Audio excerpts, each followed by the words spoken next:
নিরাপদ সঞ্চয়, নিশ্চিত মুনাফা আর সরকারি গ্যারান্টি সহ আপনি যদি এফডিআর করতে চান তাহলে বাংলাদেশ পোস্ট অফিস আপনার জন্য সেরা চয়েস হতে পারে। কারণ বাংলাদেশ পোস্ট অফিসে এফডিআর করলে আপনার টাকা থাকবে শতভাগ নিরাপদ, নিশ্চিত মুনাফা পাবেন এবং সরকারি হিসেবে গ্যারান্টি থাকছে। পোস্ট অফিস এফডিআরটা কি, 1 লক্ষ টাকা যদি বর্তমানে রাখা হয় কি পরিমাণ লাভ দিচ্ছে এবং সর্বশেষ আপডেট তথ্য অনুযায়ী কারা এই পোস্ট অফিসে এফডিআর করতে পারবেন, বিস্তারিত তথ্য নিয়ে এই ভিডিওতে আলোচনা করব।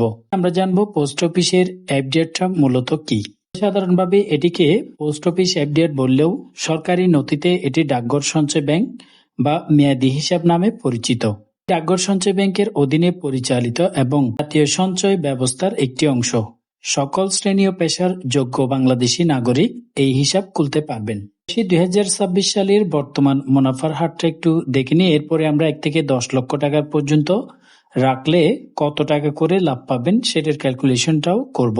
জাতীয় সঞ্চয় অধিদপ্তরের তথ্য অনুযায়ী 2026 সালের মুনাফার হার বিনিয়োগের পরিমাণ অনুযায়ী 2 ধাপে নির্ধারণ করা হয়েছে। এটি মূলত 3 বছর মেয়াদকালের হয়ে থাকে, 1 বছর, 2 বছর এবং 3 বছর মেয়াদেও করতে পারবেন। যদি আপনার পরিমাণ হয় 1 থেকে 7,50,000 টাকা পর্যন্ত, তাহলে একটি রেট 7,50,000 টাকার উপরে গেলে ভিন্ন রেট। এখানে দেখতে পাচ্ছেন কলামে আপনি যদি সম্পূর্ণ 3 বছর মেয়াদি করেন 7,50,000 টাকা পর্যন্ত 11.82, আর এর উপরে গেলে 11.77%। 3 বছর মেয়াদের জন্য এই হারগুলো নির্ধারণ করা হয়েছে। 1 লক্ষ টাকার হিসাব কর কাটার আগে এবং পরে কত করে লাভ পাবেন।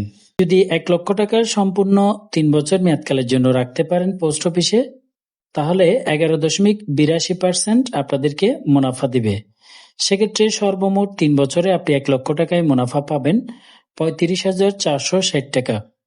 কিন্তু যারা 3 বছরের জন্য করবেন কিন্তু 2 বছর সম্পূর্ণ হতে হবে, তখন যদি বাগান তাহলে পাবেন 1,440 টাকা সম্পূর্ণ 2 বছর মেয়াদকাল শেষে। আর যদি 1 বছর পরে বাগান সম্পূর্ণ 1 বছর হতে হবে, তাহলে আপনি 1 লক্ষ টাকায় 10,650 টাকা পাবেন। 3 বছর শেষে আপনি সর্বমোট 1 লক্ষ টাকায় 35,460 টাকা পাবেন। এটা হচ্ছে কর কাটার আগে, তবে এখান থেকে করও কর্তন করা হবে। এবার আসি 2026 সালের করের নতুন বিষয়ে। কর কাটার বিষয়ে অনেকগুলো আপডেট করা হয়েছে সরকারিভাবে। 2026-27 অর্থ বছর থেকে সঞ্চয়পত্রের মুনাফার উপরে 10% উৎস কর অগ্রিম কর হিসেবে কাটা হচ্ছে। এটি চূড়ান্ত কর নয়। আয়কর রিটার্ন প্রকৃত করের সঙ্গে সমন্বয় বা ফেরতের সুযোগ থাকতে পারে।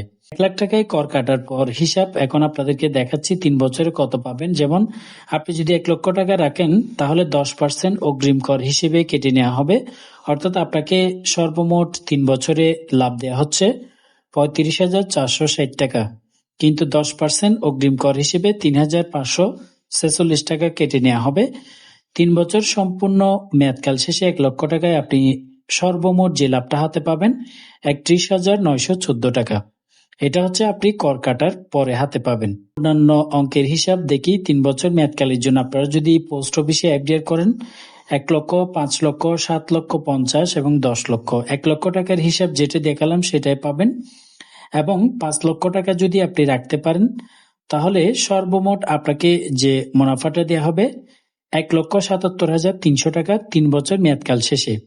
কিন্তু এখান থেকে 3 বছরে আপনার কর কর্তন করা হবে 17,730 টাকা। সর্বমোট আপনি হাতে মুনাফা পাবেন 3 বছরে 1,59,570 টাকা।